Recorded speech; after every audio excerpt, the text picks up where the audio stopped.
nokuti zvakaratidzwa ndezvenguva yakatarwa, zvovavarira kuguma, hazvingarevi nhema.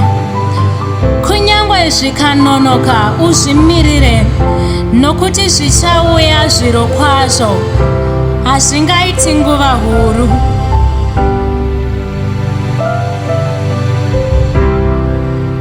Munoziva nguva, Mwari Baba, munoziva nguva, Jehovha, munoziva nguva, Mwari Baba, munoziva nguva, Jehovha. Pane zvakazarurwa zveupenyu hwangu, zvakazarurwa zvine nguva yakatarwa. Kana yakwana nguva, zvinoita chete, hazvingatadze. Ndichazvimirira, ndichatarisira, ndichazvimirira, uye ndichachengeta rutendo.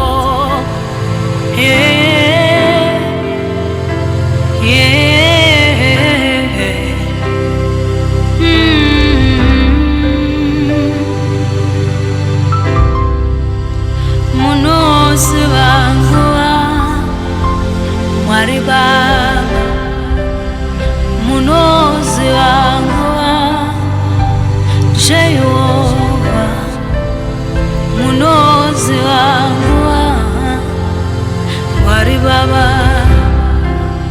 munoziva nguva, Jehovha. Baba Abrahama vakavimbiswa mwana, zvakatora nguva kuti avepo. Nguva yakwana Isaac akavepo. Vanoziva nguva,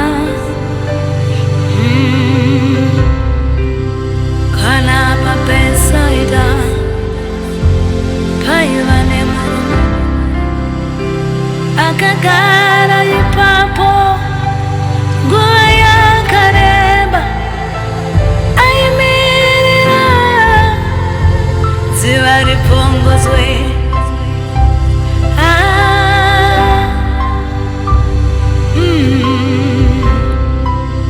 Jesu vakauya vakamurapa, nguva yake yainge yakwana. Vanoziva nguva, vanoziva nguva, munoziva nguva, Jehovha.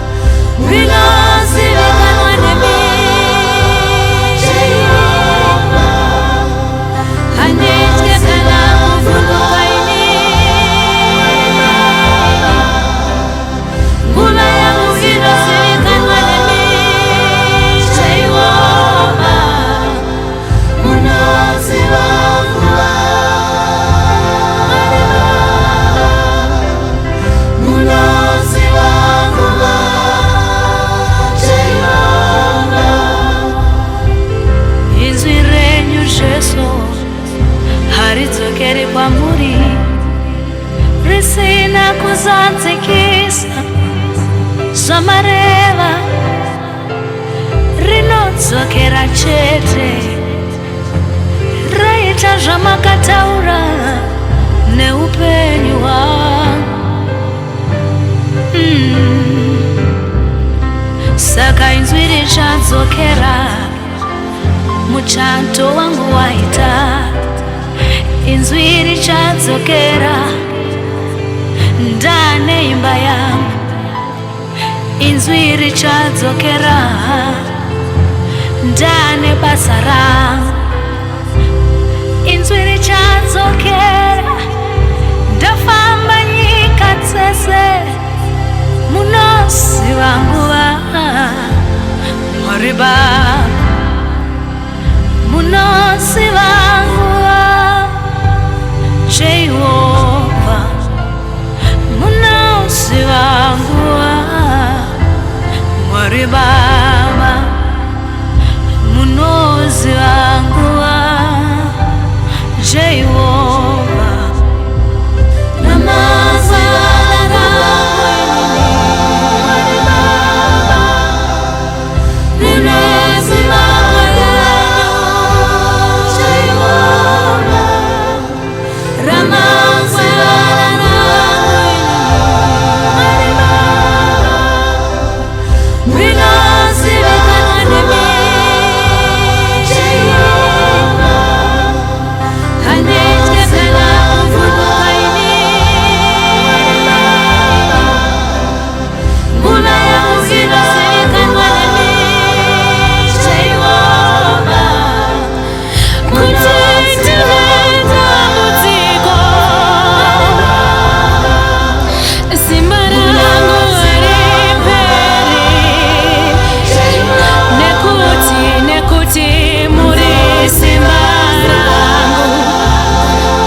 Jehova.